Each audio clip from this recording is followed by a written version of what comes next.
আমি একাত্তরের যুদ্ধ দেখিনি, শুনেছি মুরব্বীদের কাছে।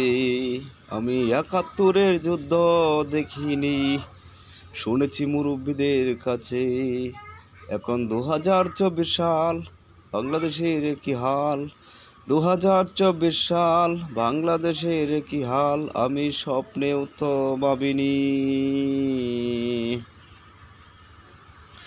দেখতে হবে রাজপথ আজ রক্তে ভিজা, কারো ছেলে কারো ভাই বোন দিল যে প্রাণ। এ কি আমার সোনার বাংলা, আমি তোমায় ভালোবাসি। আমি একাত্তরের যুদ্ধ দেখিনি, শুনেছি মুরব্বীদের কাছে। এ কি আমার সোনার বাংলা, আমি তোমায় ভালোবাসি। আমি একাত্তরের যুদ্ধ দেখিনি, শুনেছি মুরব্বীদের কাছে।